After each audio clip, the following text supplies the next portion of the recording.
नमस्कार।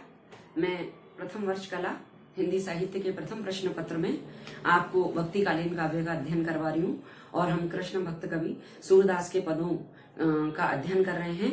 उसी क्रम में मैं आपको आज भक्तिकालीन काव्य पुस्तक के पृष्ठ संख्या 51 पर स्थित तीसरे पद लघु मान लीला की सप्रसंग व्याख्या करवा रही हूँ। अब तक जो हम पढ़ते आ रहे थे श्री कृष्ण की बाल लीला, उससे अलग हटकर मैंने आपको एक बात बताई थी कि सूरदास को श्रृंगार और वात्सल्य का सम्राट माना जाता है। जहाँ बाल कृष्ण की लीलाएं माता यशोदा और कृष्ण की प्रेम का चित्रण और वहीं पर श्रृंगार की दृष्टि से भी अद्भुत काव्य है सूरदास का।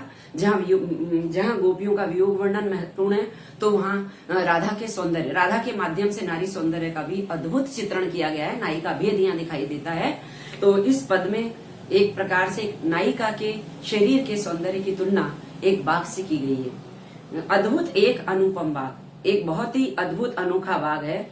जुगल कमल पर गजवर क्रीडत, तापर सिंह करत अनुराग। थोड़ा ध्यान दीजिए। जुगल यानी दो, कमल दो कमलों के ऊपर गजवर क्रीडत, गज यानी हाथी, श्रेष्ठ हाथी क्रीड़ा करता है। यहाँ पर नारी के जिन अंगों को सुंदर माना जाता है कहा गया है जुगल कमल, यानी राधा जी के दो कमल के समान चरणों के ऊपर गज की यानी हाथी की जंघाएं श्रेष्ठ मानी जाती है, तो चरण कमलों के ऊपर दो श्रेष्ठ जंघाएं सुशोभित है। तापर सिंह करत अनुराग, और उसके ऊपर सिंह, सिंह यानी एक शेर होता है और सिंह यानी कमर होती है, तो जंघाओं के ऊपर उनकी सुंदर कमर, जो कि सिंह की कमर, सिंह के समान कमर, उस पर अनुराग यानी प्रेम उत्पन्न करती है, यानी बहुत सुंदर लगती है। हार पर सरवर, सर पर गिरवर, हार वही सिंह, हरि मतलब हरि से मतलब है, यहाँ सही नहीं लिखा हुआ है। हरि पर सरवर, सर पर गिरवर, हरि यानी सिंह, सिंह के समान जो कमर है उसके ऊपर सरोवर है, यानी उसके ऊपर जो नाभि है, नाभि सरोवर के समान गहरी अच्छी मानी जाती है। सर पर गिरवर, और उस नाभि के ऊपर उनका जो वक्ष स्थल है उस पर उच्च पर्वत के समान स्तन सुशोभित है। गिर पर फूले कंज पराग, और उस वक्ष स्थल पर उन्होंने जो सुंदर फूल बूटों वाली कंचुकी धारण कर रखी है वो बहुत ही सुंदर लगती है। ये कहा जिसमें कमल खिले हुए हैं, यानी बेल बूटे बनाए गए हैं। रुचिर कपोत, कपोत यानी कबूतर, कबूतर की गर्दन बहुत सुंदर मानी जाती है, तो सुंदर कपोत के समान उनकी गर्दन है। बसतता ऊपर, किसके ऊपर? कमर के ऊपर। ता ऊपर अमृत फल लाग, और उस कबूतर के समान गर्दन के ऊपर अमृत फल के समान सुंदर ठोड़ी सुशोभित होती है। फल पर पुष्प, और उस अमृत फल रूपी ठोड़ी के ऊपर पुष्प के समान सुंदर तिल सुशोभित होता है। पूप यानी पुष्प, पूप यानी यहाँ तिल है। पूप पर पल्लव, ता पर सुकपिक मृग मदकाग। पूप यानी पुष्प, जो ठोड़ी है उनकी उस पर तिल है, और तिल के ऊपर होठ है। होठ किसके समान बताए गए हैं? पत्ते के समान उनके पतले होठ हैं, और उस पर शुक की नासिका सुंदर मानी जाती है, तो होठों के ऊपर सुंदर नासिका है। पिक, उनकी वाणी कोयल के समान है। मृगमद काग, और मृगमद यानी चंदन, चंदन की कस्तूरी की सुंदर उन्होंने बिंदी लगा रखी है सिर पर। खंजन धनुष, चंद्रमा ऊपर। यहाँ पर एक पंक्ति में चार चार उपमाएं हैं, ध्यान दीजिए। केवल संकेत दिया गया है कि अंग कौन सा है। खंजन के पक्षी के समान उनके सुंदर नेत्र है। धनुषाकार भुएं हैं। चंद्रमा, चंद्रमा के समान राधिका का मुख है, नायिका का मुख है। तापर एक मणिधर नाग, मणियों को धारण करने वाला काला नाग यानी सिर के बाल, मुख के ऊपर काले काले बड़े बाल हैं, जो बड़े सब के समान लंबे लंबे हैं। अंग अंग प्रति और छवि, उस नायिका या राधिका सुंदर नायिका की हर प्रत्येक अंग में, प्रत्येक अंग में और ही छवि है, और ही सौंदर्य भरा हुआ है। उपमा ताको करत न त्याग, हर अंग में सौंदर्य है, इसलिए किसी भी अंग को बिना उपमा के नहीं छोड़ा जा सकता। उपमा उसका त्याग नहीं कर सकती, उसकी तुलना अन्य सुंदर तत्व से करनी ही पड़ेगी। सूरदास प्रभु पियो सुधारस, मानो अधरन के बड़भाग। सूरदास कहते हैं कि मेरे प्रभु श्री कृष्ण ऐसे सुंदर होठों के अमृत रस का पान करते हैं, मानो उन होठों वे होठ बड़भागी हैं जिनके अमृत रस का पान स्वयं श्री कृष्ण साक्षात करते हैं। तो यहाँ पर नायिका के सौंदर्य का चित्रण है परोक्ष रूप से, या राधिका के सुंदर शरीर का नक्शिक वर्णन किया गया, नख से शिक तक। अगला पद देखिए, मथुरा गमन। ये पद बिल्कुल अलग है। यहाँ वात्सल्य रस में आ गए हम। गोपी वचन तथा ब्रज दशा, संदेशो देव की सो कहियो, हो तो धाय तिहारे सुत की, मया करत ही रही हूं।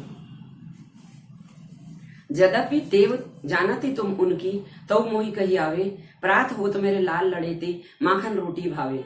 तेल उबटनो अरु तातो जल, ताई देख भज जाते, जोई जोई मांगत सोई सोई देती, क्रम क्रम करी नहाते। सूर पथिक सुनी मोही रेन दिन, बड़ो रहत उर सोच, मेरो अलग लड़े तो मोहन, वही करत संकोच। यहाँ पर माता यशोदा देव की माता के पास संदेश भेजती है, क्योंकि कृष्ण ब्रज को छोड़ करके कंस के वध के लिए मथुरा आ गए हैं। और यहाँ वात्सल्य है, माता यशोदा का अद्भुत प्रेम प्रकट हो रहा है। संदेशो देव की सो कहियो, माता यशोदा कहती है कि मेरा संदेश हे पथिक माता देवकी से जाकर कहना, हूं तो धाय तिहारे सुत की, मैंने तो तुम्हारे बालक का पालन पोषण किया है, मैं तो उसकी धाय हूँ। मया करत ही रही हो, मुझ पर भी प्रेम बनाए रखना और उस बालक पर भी प्रेम बनाए रखना।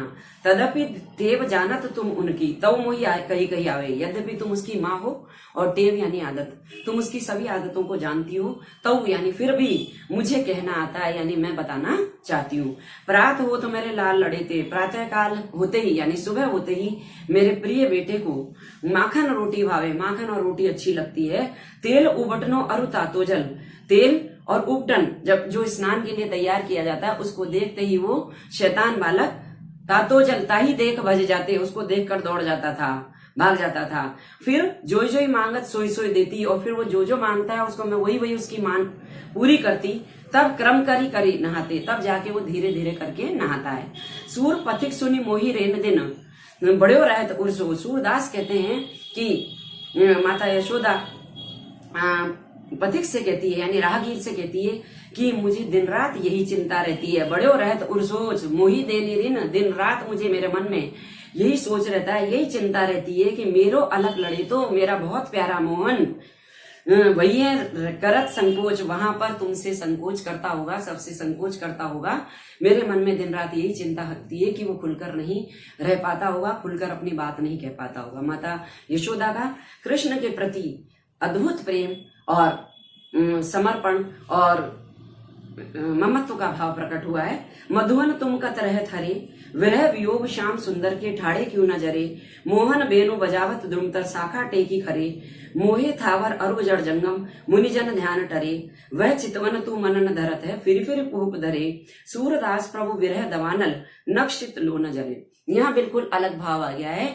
यहाँ पर गोपियों के वियोग का वर्णन है। जैसा मैंने कहा कि सूरदास के काव्य में श्रृंगार और वात्सल्य दोनों है, तो अभी तो हम वात्सल्य का पद पढ़ रहे थे, अब श्रृंगार में आ गए वियोग श्रृंगार। यहाँ गोपियां जो श्री कृष्ण के मथुरा चले जाने पर वियोग में जल रही है, तो वो बगीचों के वृक्षों को उपलम्ब देती है। मधुवन यानी बगीचे, हे बाग तुम कैसे हरे भरे बने हुए हो। विरह वियोग श्याम सुंदर के, श्याम सुंदर के वियोग की आग में ठाड़े क्यों न जरे, खड़े खड़े ही तुम क्यों नहीं जल गए, यानी वियोग की आग में जैसे हम जल रहे हैं वैसे तुम क्यों नहीं जले। मोहन बेनु बजावत द्रुम तर, द्रुम यानी वृक्ष, तर यानी तले। श्री कृष्ण तो बेनु यानी बांसुरी बजाते थे, वृक्षों के नीचे खड़े होकर ही। शाखा टेकी खड़े, और जब वो खड़े होते थे तो शाखाओं का सहारा लेते थे, टेकना यानी सहारा लेना। मोहे थावर अरु जड़ जंगम, और जब वो बांसुरी बजाते थे तो वहां स्थित थावर जड़ जंगम यानी चेतन और जड़ सभी कुछ स्तब्ध हो जाता था, एकदम शांत हो जाता था। मुनिजन ध्यान डरे, और उनकी बांसुरी की धुन से तो बड़े बड़े मुनियों का भी ध्यान टल जाता था, समाधि भंग हो जाती थी। वह चित्र वन तू मन न धरत है, बाग के वृक्षों भगवान श्री कृष्ण की जिस बांसुरी की धुन से सारा संसार मोहित हो जाता था और उनकी दृष्टि से सब मोहित हो जाते थे, अब तुम्हें क्या वो चितवन, उनकी वो दृष्टि याद नहीं आती है।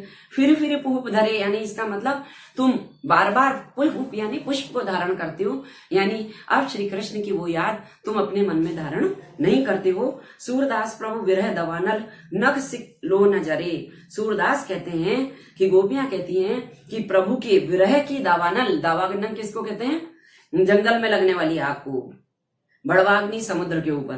तो सूरदास कहते हैं कि इसका मतलब प्रभु की विरह रूपी जंगल की आग में नख सिख लो न जरे। हे उपवन के वृक्षों, तुम तो नख से लेकर सिख तक तुम्हें जल जाना चाहिए था। इसका मतलब तुम्हें श्री कृष्ण से प्रेम नहीं है और श्री कृष्ण के वियोग का तुम पर कोई प्रभाव नहीं है, अन्यथा जंगल की आग की तरह तुम उस वियोग में नख से सिख तक जल जाते। श्रृंगार के वियोग पक्ष का चित्रण है, साथ ही उपालंब है और अनुप्रास अलंकार है यहाँ पर। धन्यवाद।